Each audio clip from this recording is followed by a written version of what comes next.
And again, if you have not already muted your microphone, if you could go ahead and do that. I'm going to give you a quick introduction to Teams and who I am, and then we will introduce the rest of our team as well. So I'm Katie Spring. I do the content and outreach for the Northeast Dairy Business Innovation Center, and I am excited to have you all here. We have a lot of folks interested in this webinar and in the expansion grant. So before we dive in, if you are new to Teams, I just want to give a quick overview. Up on the top bar of your screen, you'll see a section that says camera and microphone. If you could just keep yourself muted during the presentation, that would be great. You'll also see all the way to the left chat section, and you can click on that chat if you want to enter or write in a question during the presentation, and then we'll have some times for Q&A after the presentation is over. So if you want to just put your question in there so you don't forget it along the way, I will then cue that up for the end. And then after the presentation, we will have the Q&A section. So you can, again, either put a question in the chat, or you can raise your hand and we'll call on you to answer a question then. So with that, I'm going to hand it over to my colleagues for them to introduce themselves, starting with Catherine Donovan.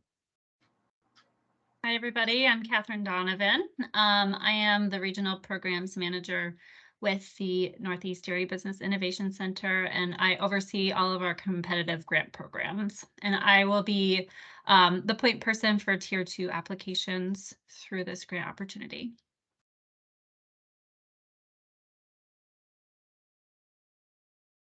Hi there, I'm Ben Aldridge, and I'm a grants coordinator with the Northeast Dairy Business Innovation Center. I handle some of the competitive grants, and I will be the point person for Tier 3 on this grant.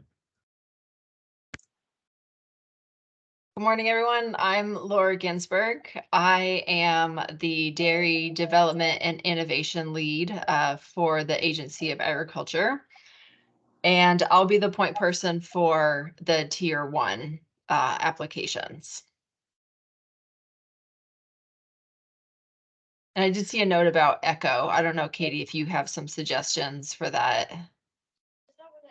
So I just muted all of the attendees here, and the best thing to do is to keep your computer muted when you're not speaking. So that usually does the trick. And if you are still having an issue, just put it in the chat. So looks like Ingrid, you had mentioned that if you're still hearing an echo now that the mics are turned off for everyone else, let me know. And okay, you are still hearing an echo. I'm not sure. Let me do a little digging, and then I can put some tips in the chat. And in the meantime, Laura can dive right in, since there are quite a lot of you here and we want to make sure we get you all this info. Great, thanks. So we're really excited to see so many people joining the application webinar today. And the goal of what we're going to do today is walk through where you find information, where to find the application, and how to get, there we go, just, okay, muted everybody again. How to make sure that you get your application in on time. So I'm going to screen share real quick just to make sure everybody knows where to find the information. I'm assuming that you all are here because you found the information on our webpage, but there's always some folks that it's great to have a reminder. So let's see here. There's things are happening on my screen that are unusual at the moment. Okay, Catherine, can you give me a thumbs up if you can see my screen? Perfect. Okay. So for everybody watching, this screen is the landing page for the Northeast Dairy Business Innovation Center. Many of you have probably visited it. You will click on grants, contracts, and opportunities. And then we have our programs listed now in order of them being open for application or opening soon, or farther down, you can learn more about grants that we have had open. So this is the existing dairy processor expansion grant. And when you click on it, this information is specific to the grant program. The first thing I want to cover is the funding tiers. We get a lot of questions about the funding tiers.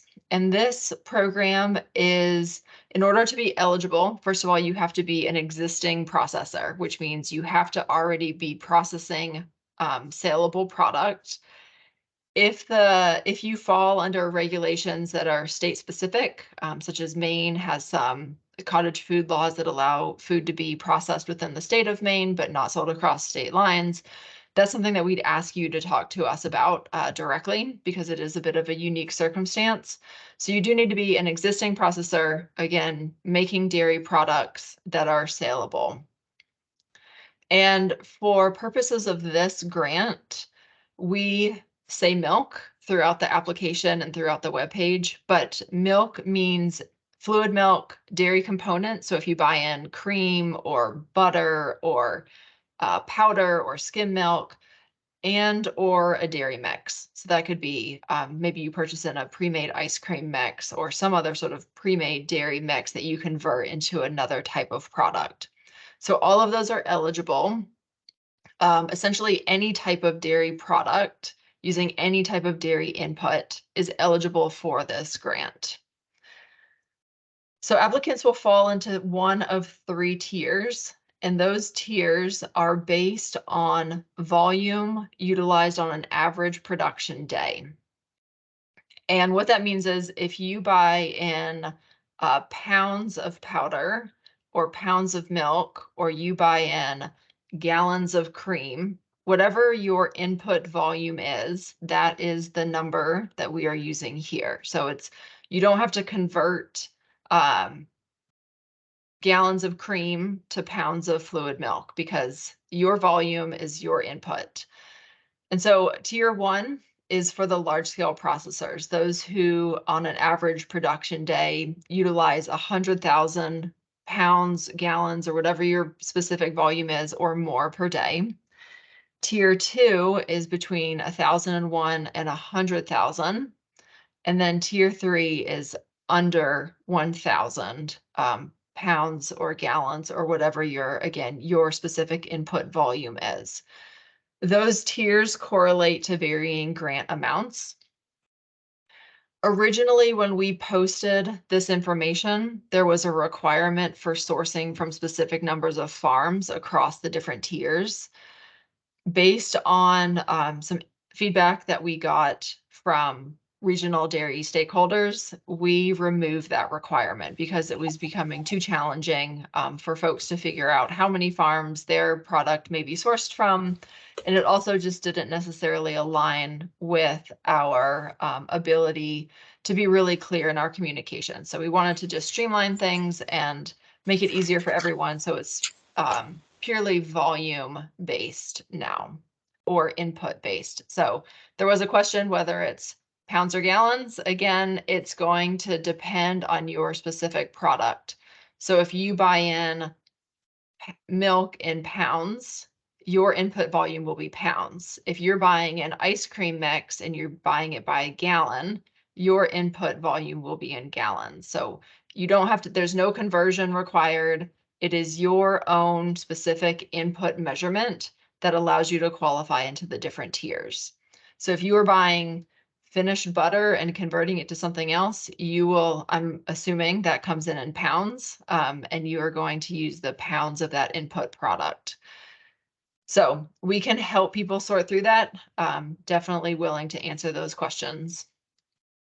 So the next thing I just wanted to show here is there's examples of how you qualify in a tier, there's eligibility information, and then how to apply. So right now, tier 1 and 2, the request for application, or RFA, is open. This is a 2-stage application, so that it's a pre-application in the first stage.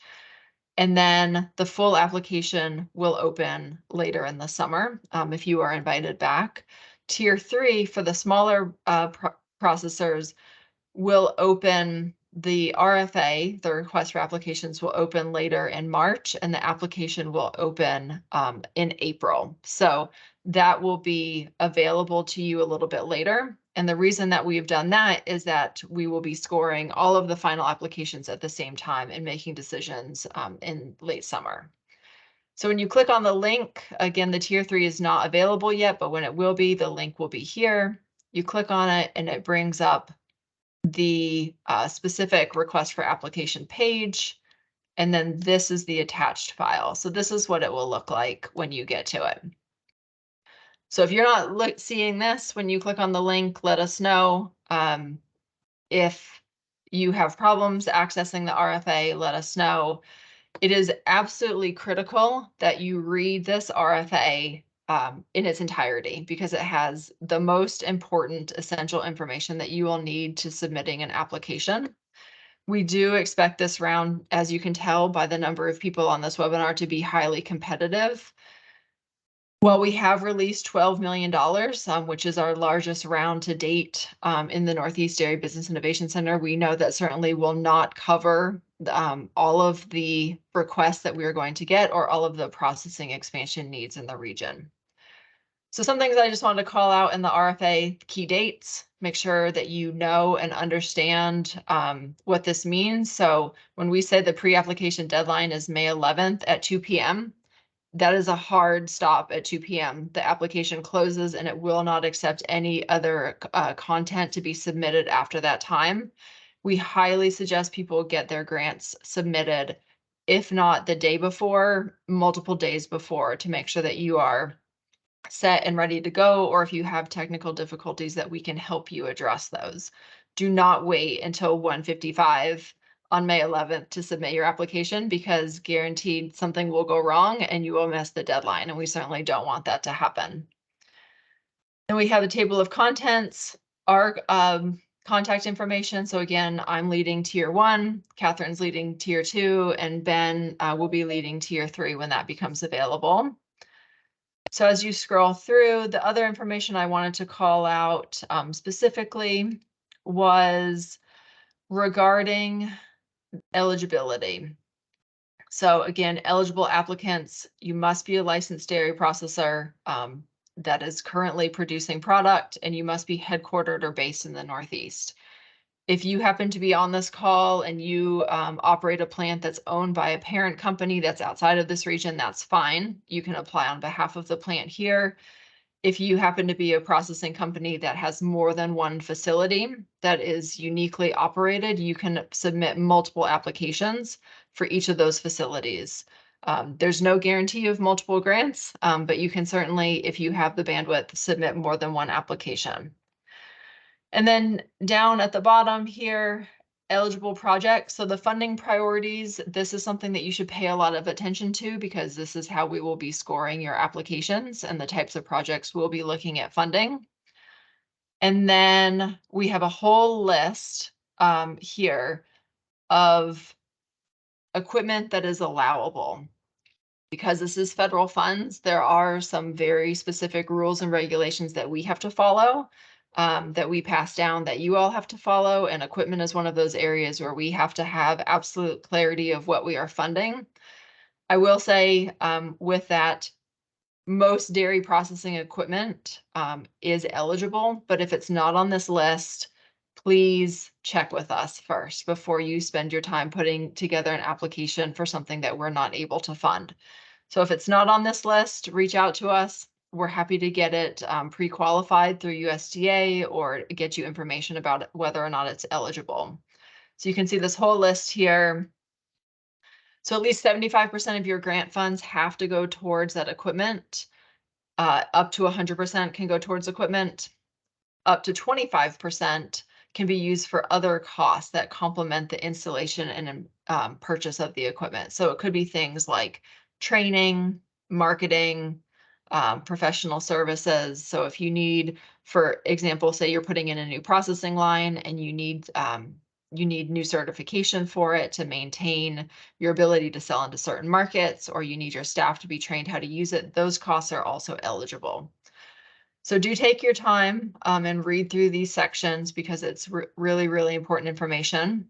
And then as you scroll through, you can see ineligible projects, how to run the budget. We are requiring a 25% match. That can be any combination of cash or in kind. We're happy to talk through how you figure out a budget because budgets can be confusing, especially if you have multiple line items. But do take your time to look through the example budgets and how you determine what's cash or in kind. Then as you go through, there's additional key dates going forward, so you know what to anticipate. And then on this page, starting here, we have the full pre-application. So this is every single question that you will be asked to answer when you apply in web grants. We recommend and we suggest that people type out their narrative responses in Word or some other word processing program and then copy and paste it into web grants. Web grants can be a finicky program, and we want to just make sure that you either don't lose content or you have the ability to edit content before you put it into your application. But again, this full pre-application is every single question you will be required to answer. So that's important to look through before you start your application and make sure you have all of your information together. And then at the end, we do have requirements for, or it goes through how we're going to be scoring it. There will be requirements for letters during the application phase, and that will be something that you'll just want to note. And the letters of commitment come at the full application stage. So that will be if you're producing more product, we will need to see letters of commitment from a new buyer, for example, or from buyers who are going to be taking that additional volume. So we want to just have assurance that you've done your due diligence in producing a higher volume of product. So I'm going to stop screen sharing. And once you are able to read through the request for applications, myself and the team, we're happy to answer emails or have a phone call with you just to make sure you know where you should be applying or answer any additional questions that you may have. That's essentially what I wanted to make sure everybody knew as part of the application. You do have to apply on web grants. We do not accept paper applications. If you are awarded, you are required to have a UEI, a unique entity identifier from sam.gov. You do not need that in order to apply, but you will need it to receive funds. So all of these things you can go ahead and get a jump on, get started, register for web grants early. That process only takes a few minutes, and you're usually are approved within a day or two. So try to do things as early as possible and reach out for help as you need it. So we can take questions now. I don't know, Katie, if you want to read through the questions or if you want me to scroll. Well, there is a question here that we can go to from Kara asking if farmstead creamery producers should calculate by milk produced daily rather than bought in or sourced from somewhere else. Yeah, great question. So for farmstead creamery operators, I would take the volume of milk. So at that point, it's 100 weights, unless you're even smaller than that, and use that as your input volume. So if your cows are producing 500 pounds of milk and that's what's going into your creamery on an average production day, then that's what you should go with. And if you're seasonal, again, that's why we said an average production day. So that's okay if you aren't producing product 5 or 7 days a week, 365 days a year. If your production window is 180 days, just use the average production for those production days that you do have. And then there's a question about when the Tier 3 RFA will be out. And I'm not sure that we have a specific date yet, but I think Ben may speak to that. Or Laura. Sure. We will have the RFA available hopefully by the end of the month, if not the first week of April. And then the application will be open beginning in April and open for a long time through August. So there will be plenty of time to work on that application. And there, we extended the period of that application because we heard from smaller processors that for many of you that are farmstead, that's your busiest time of year where you have your animals out on pasture, you're making feed, you're making product, you're doing farmers markets. And so we wanted to make sure that everybody had enough time to put a solid application together. Yeah, and I also do want to just clarify that the tier 3 will be very similar to the tier 1 and 2 in terms of eligible projects, eligible expenses. So if you're looking for some guidance in the interim, referring to the tier 1 and 2 RFA will give you a lot of the same information that will come out into the tier 3 in the coming weeks. And then there's another clarification to make sure that milk includes all animal sources or just cow's milk, and it does include sheep and goat as well. Right, or water buffalo.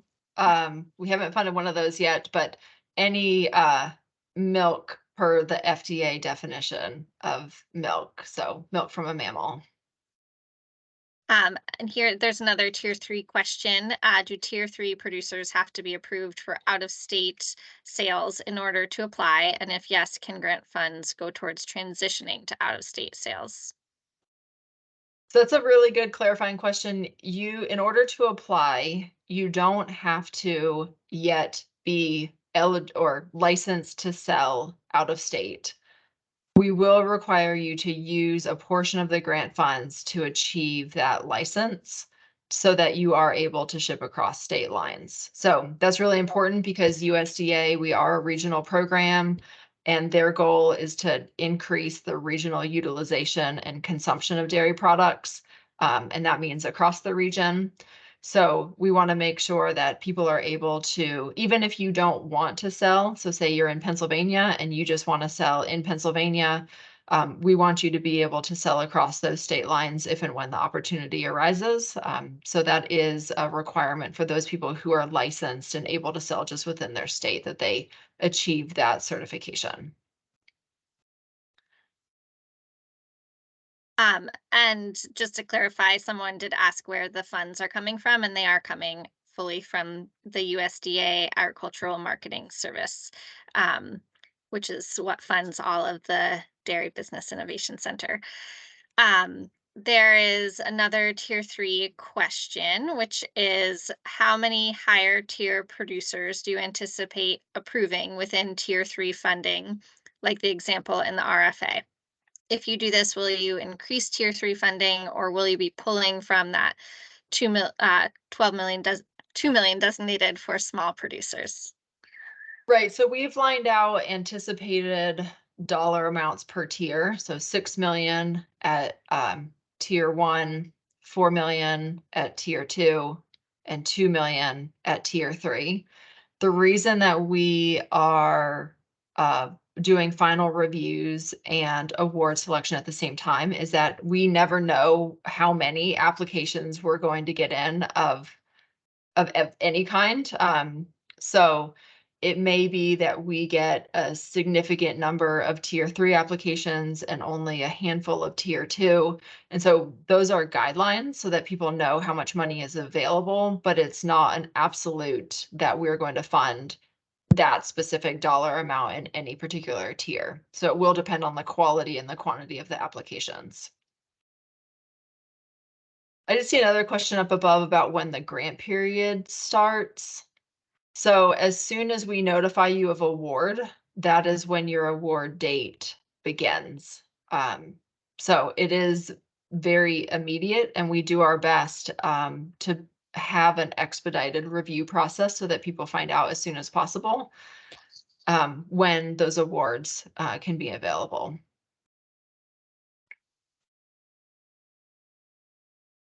And then this kind of, I think, connects to that. Someone asking about a new automatic milking parlor that has been built and is now in production, and wondering if would the grant be applicable to the parlor enhancement to improve efficiency? This grant is not, there's no use of eligible funds for farm projects. So nobody should be putting in an application for anything that's related to a farm. If you are a farmstead processor, our dividing line is when the milk goes into that processing facility. So if you, for example, needed an extra bulk tank, if the tank is located in the farm, then it wouldn't be eligible. If it's located in the creamery, then it would be. But we are not paying for any sort of farm modernization or equipment projects with this funding. It is 100% focused on processor expansion. And for anyone who's here who is looking for that kind of funding in the fall, we will be opening more farmer-focused grants. So stay focused on all of our communications there, because we'll be rolling out some other grants for farmers in the fall. All right. And if there are any other questions, you can put those in the chat now. And in the meantime, I'm going to share in the chat a link to our newsletter.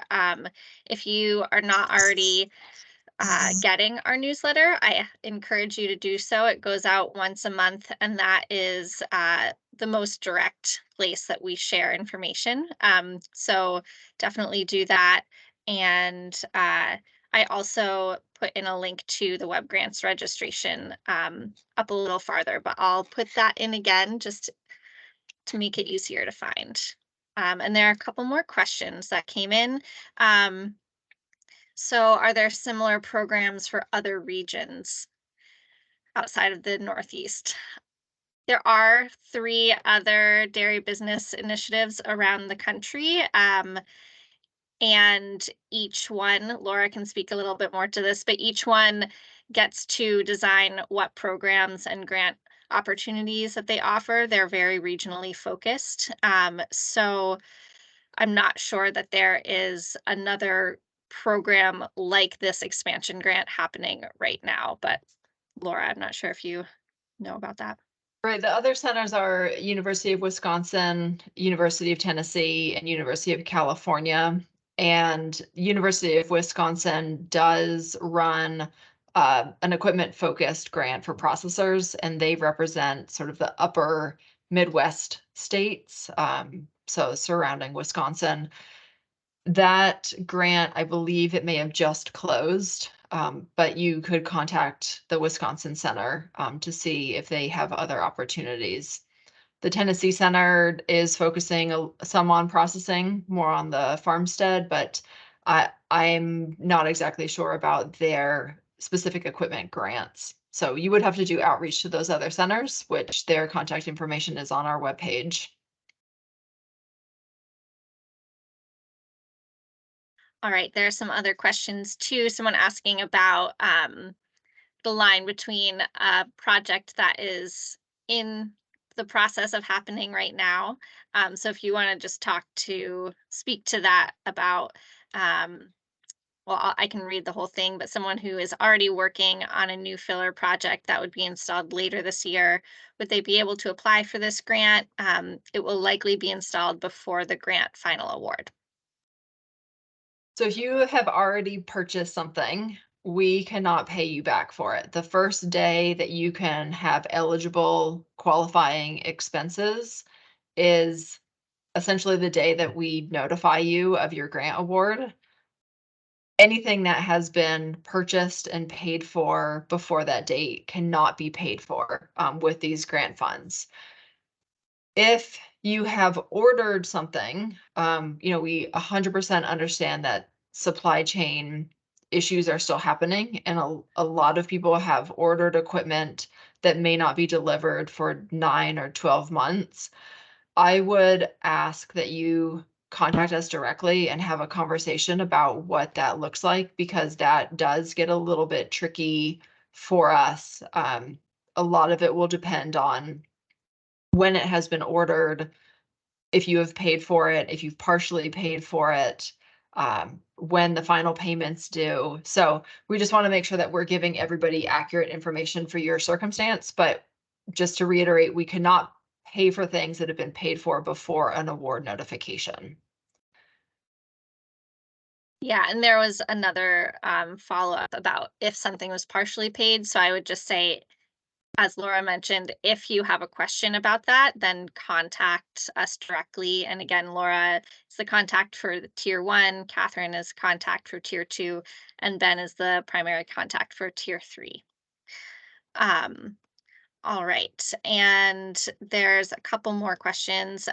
One person asking about milk transport equipment, getting milk from a different farm to bring to the creamery for processing. I think that the question is, would that be an eligible to be funded? So we can't fund vehicles. If you were going to be putting a bulk tank on a trailer, as an example, to move milk around, we could provide support for the bulk tank, but can't provide a vehicle or funding for a trailer. That could be potentially part of your match. You would have to make the justification about how that would expand your processing, if it's simply hauling milk from a different farm. So that is, again, really must be absolutely made very clear is how these grant funds will expand your ability to process either more of the same product that you're already making or more of different products, adding new product lines to your venture. So I think that's, something to consider, and we can, again, talk you through that project if you need more clarity. Another person is asking about if you could expand more on the requirement to have proof of anticipated sales, and mentioning that distributors and retailers can be reluctant to make firm commitments, especially in writing. So how to approach that? Right. So I don't think we are not looking for information about price points. If you are selling, say you're selling 100 gallons of milk a week to Whole Foods, and they sell out and they could purchase more. If you could get a letter from that buyer or that retailer saying, we sell out every week and we would love to purchase more product, that's essentially what we are looking for. From some of the larger applicants, we will, particularly if the volume is increasing, even for smaller applicants, if you're going to be doubling your processing size, we want to make sure that you have done the research and the retailer outreach to move that additional volume. So again, if you have a distributor who's saying, we would love to move more of your product, a letter from them would be great. If you're selling directly to a retailer, that would also be an opportunity for a letter. So understanding it doesn't have to be written in stone. With the letter, things often change, but having that understanding that there is somebody out there who is interested and willing to purchase this product is important. And I'll just chime in there too. In this first round of the application, we're not including letters at that stage. So this would really be a focus on, we want to see that you have thought through what it would mean. So incorporating a sales sort of strategy into your application, and there are questions specific to that. We just mostly want to be able to assess, like, have you thought beyond the expansion to what the outlets really are, and if there's a demand for them. So focusing on that at this stage, and then hopefully there would be opportunity for letters later on when it's a more sort of serious second stage application that you can communicate with your potential sales outlets. There's another question about wondering if way management systems or creamery drainage upgrades could be covered. If they were a component of a processing expansion project, potentially they could be in that other 25%. We cannot provide any funding for construction. So drainage typically falls under construction related expenses, of which we do not have the authority to use our funds in that way. So creamery drainage upgrades, if you're thinking about maybe like a solid separator, that might be eligible, but again, it would depend on the project, and it would have to be a part of a larger expansion focused project. So it couldn't just be waste management as the focus of the project. And then there's also another question about, is there clawback for non-compliance, and are there audits / who audits? Right. So our grants are performance based, which means that along the way, we are checking in and you are providing us with reports about your progress before we provide you with any payment. That is structured and outlined in the request for applications and is very detailed before any funds are available. If a grantee, again, sometimes things happen. If they are not able to complete their grant or are willfully not completing it, then there are systems that we go through to make sure that the funds are managed appropriately. And as far as audits, the Vermont Agency of Agriculture will not audit you, but as a subawardee of a federal grant program, you could potentially be subject to an audit. That's I don't know how they make those decisions, but that is something that does exist. The next question is about labor estimates. So when getting installation and labor related estimates, do they need to be prevailing wage rates or standard contractor rates? So you can submit estimates with the labor rates as people give them to you. If you're working with an electrician or a plumber to install a new vat or processing line, we understand that those rates will vary between the states and the region and between the level of skill needed, because certainly there is a level of dairy specific knowledge that is required for some of this installation equipment. And so we would just encourage you to definitely submit at least one estimate or sometimes multiple. We don't have a rate that we are bound to because we are representing 11 states, though the wage and labor rates can vary. If it seems like the rates are really high, we may ask you for justification about why that labor rate is so high and why that particular contractor is the only one who can do the work. All right. Well, I think it looks like the questions have slowed down a little bit. So thank you all for coming. I am going to put in a link directly to the website with that Laura had started out showing everyone. And then here is also another link to the page where you'll get the RFA. And again, right now, the RFA is for Tier 1 and Tier 2. Tier 3 will be released by the end of this month, and we will be sharing more information about that as it comes out. And if you have any questions, you can reach out to our team. We are really excited about this grant and appreciate you all taking some time after such a big snowstorm to spend some time with us.